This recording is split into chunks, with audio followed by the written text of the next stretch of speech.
भाई ये कमेंट है कि गुरुजी आपसे एक प्रश्न है। मेरे एक दोस्त ने मुझसे ये प्रश्न किया कि अगर तुम भगवान को मानते हो तो ये छोटी-छोटी बच्चियों के साथ जो बलात्कार हो जाता है, तो उस टाइम वो भगवान क्यों नहीं आते? ऐसा कुछ क्यों नहीं करते कि ये दुष्कर्म ना हो पाए?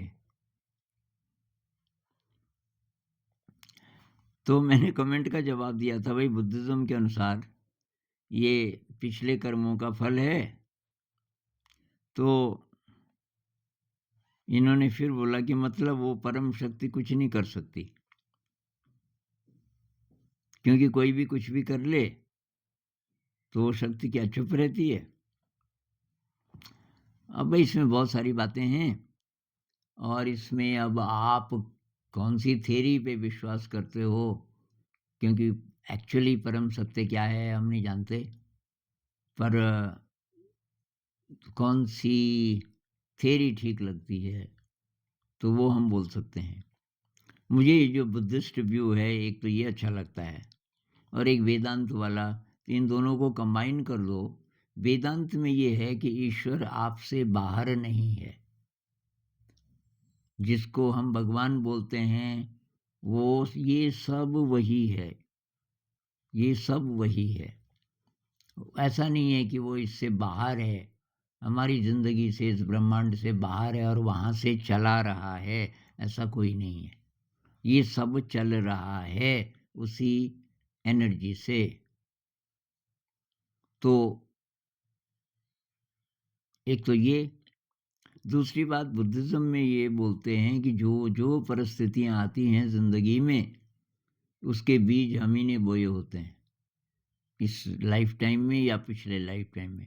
अब ये जो छोटी-छोटी बच्चियाँ हैं, तो इनके लिए बुद्धिस्ट लोग ये बोलेंगे कि भई पिछले लाइफ़ टाइम्स में अ, कुछ ऐसा हुआ होगा कि उसके कारण ये सब हो रहा है।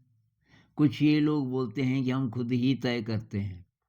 जब हम मर जाते हैं, तो हमारी आत्मा कह लो, काम चलाने के लिए शब्द का उपयोग कर लेते हैं कि हमारी आत्मा और ये जो देवता लोग और सब, तो ये डिसाइड करते हैं कि अगली ज़िंदगी कैसी हो और उसमें क्या-क्या चाहिए।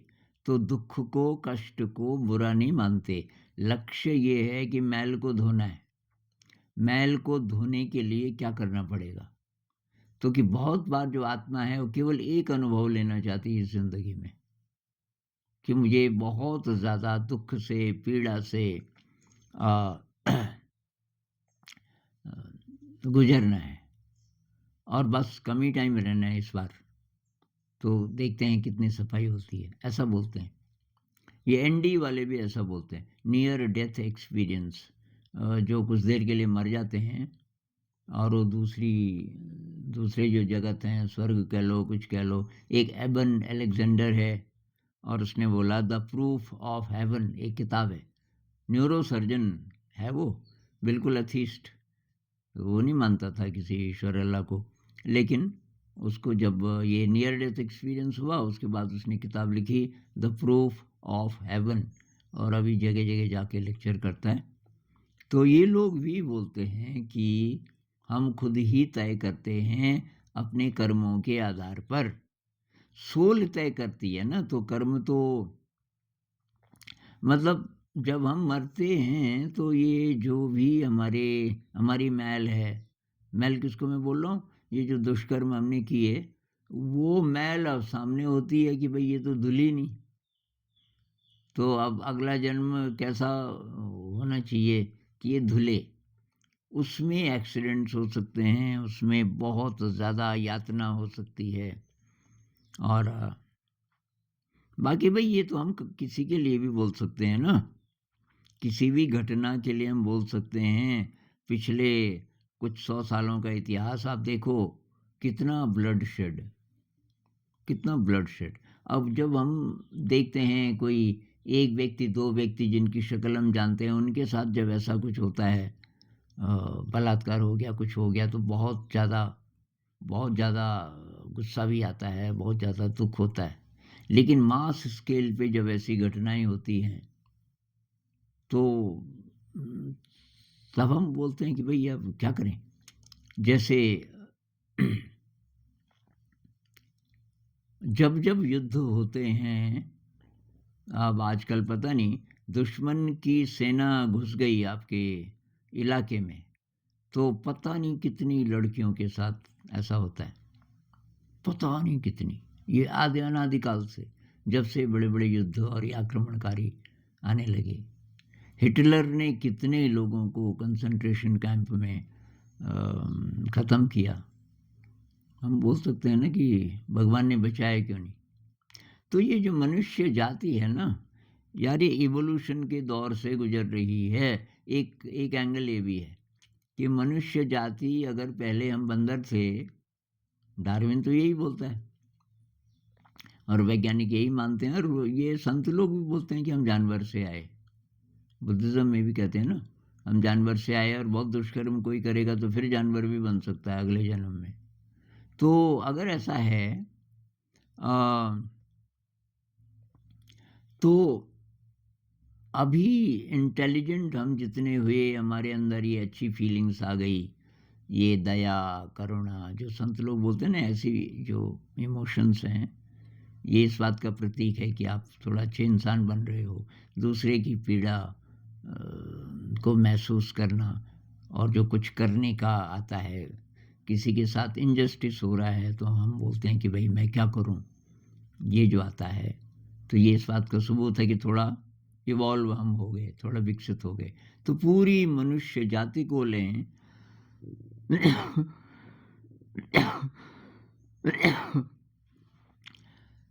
तो इतनी इवॉल्व हुई अभी। मतलब कुछ-कुछ लोग हैं जो बहुत शिखर पे पहुँच जाते हैं, बुद्ध जैसे। इस समय भी होंगे, हज़ारों-हज़ारों बुद्ध होंगे इस प्लैनेट पे। लेकिन जनरली जो बाकी लोग हैं 8 अरब लोग हैं, तो बाकी ज़्यादातर लोग अभी जानवर से बहुत ज़्यादा ऊपर नहीं उठ पाए। बस शक्ल बदल गई, शक्ल इंसान की हो गई। अ, भाषा बोलते हैं, काफ़ी सारी चीज़ें इंसान जैसी हैं, लेकिन एक्चुअली ज़रा गहरे में जाएँगे पता चलेगा कि विवेक बहुत कम है, बुद्धि बहुत कम है। भाई जो लोग इस रैट रेस में शामिल हैं ना, कॉम्पिटिटिव एग्ज़ाम और ये और वो और बस इतना ही सोचते हैं कि नौकरी मिल जाएगी, पैसा आ जाएगा, सब ठीक हो जाएगा। ये इस बात का संकेत है अभी बहुत बहुत ज़्यादा अनइवॉल्व्ड स्टेट में है। मतलब बहुत नीचे की स्थिति में है। क्योंकि ये तो कामचलाऊ चीज़ें हैं, ये सब होने के बाद मैं क्या करूँगा ये आना चाहिए ख़्याल। कि भाई मेरे पास पैसे आ जाएँगे या उसकी चिंता जब नहीं होगी, तब मैं साधना करूँगा, या तो ऐसा हो, तो भी बात है। और क्योंकि मेरे पास पैसा आ जाएगा तो सब ठीक हो जाएगा, ये जिसकी भी मानसिकता है, इवोल्यूशन नहीं हुआ उसका। मतलब वो अभी उसके ब्रेन की छानबीन की जाए, ऑर्डर्ड नहीं हुआ, बहुत कम सुव्यवस्था है, ब्रेन में अव्यवस्था ज़्यादा है। उसके नर्वस सिस्टम में पैथोलॉजिकल नेटवर्क्स ज़्यादा हैं मतलब बीमार बीमार कनेक्शंस जगह-जगह ब्रेन में और नर्वस सिस्टम में। न्यूरोलॉजी की भाषा में ऐसा कह सकते हैं और उसके लिए साधना है, हमें अगर अच्छा इंसान बनना है। अब जब-जब ऐसी घटनाएँ हो जाएँ ना, असली बात ये है कि हम क्या कर रहे हैं, हम क्या कर सकते हैं? तो आप आपके सामने अगर होगा तो आप कुछ ना कुछ करेंगे ना जितना कर सकते हैं। वो वही है कि हम अच्छे इंसान बने ताकि धीरे-धीरे पूरी मनुष्य जाति इवॉल्व हो। ये जो बात है कि कहीं इनजस्टिस ना हो समाज में सब लोग सब लोगों से प्यार करें, ये तो अंतिम अवस्था है। तब तो स्वर्ग जैसी हो जाएगी पृथ्वी। तो अभी वो समय नहीं आया। अभी ऊपर-ऊपर से हम सब इंसान नज़र आते हैं लेकिन अंदर-अंदर कैसी वृत्तियाँ हैं, बहुत दुर्जन वृत्तियाँ भी हैं बहुत सारे लोगों की, कई क्रिमिनल्स हैं, अंदर ही अंदर बहुत ज़्यादा क्राइम की टेंडेंसी है, ये सारा है, इसके बीच हम हैं। तो कुल मिलाकर के अगर आपको ये लगता है कि मैं मनुष्य जाति के लिए कुछ करूं, तो भाई अपने को इवॉल्व करो, अपने ब्रेन में सुव्यवस्था लाओ, और उसका तरीका है मेडिटेशन। मेडिटेशन अगर आप करोगे तो उससे ब्रेन में सुव्यवस्था आएगी।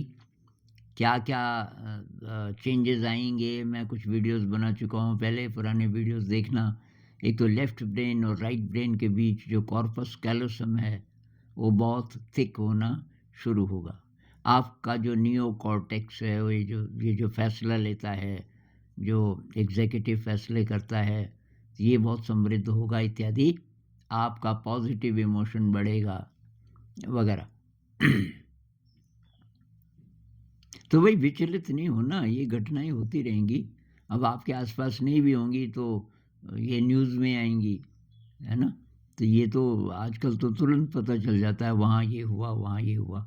और जब ऐसी घटनाएं होती हैं और वो भी बच्चों के साथ, तो बहुत बुरा लगता है। जो भी संवेदनशील इंसान होगा, बहुत धक्का लगता है कि यार ऐसे भी इंसान हैं, इतना जघन्य अपराध करते हैं।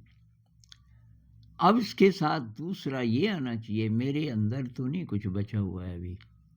क्या मैं राग और द्वेष से, हिंसा से, क्रिमिनल एक्टिविटीज से बिल्कुल फ्री हूँ, कि थोड़ा बहुत है अंदर? तो उसको ठीक करना है। काम वासना कितनी है मेरे अंदर, उसको ठीक करना है। भाई हम समाज में परिवर्तन लाना चाहते हैं। हमारी इच्छा है अच्छा समाज बने। अच्छे समाज का पहला व्यक्ति वो कौन सा है जिसको आप बदल सकते हो? पहले एक को तो बदलो, जिस पर आपका पूरा अधिकार है। जैसा आप बोलोगे वैसा वो करेगा, तभी तो बदलेगा ना। ऐसा कौन है? वो आप हैं। आप अपने आप को बदल सकते हो सबसे ज़्यादा, और वही होना भी चाहिए। वो पहला स्टेप भी है और वो बहुत बड़ा स्टेप है। वो होने लग जाएगा, उसका असर होगा फिर। तब आपका विवेक जागेगा, आपके अंदर नए इंसाइट्स आएंगे, नए नए आइडियाज़ आएंगे कि मैं क्या करके कुछ अच्छा कर सकता हूँ।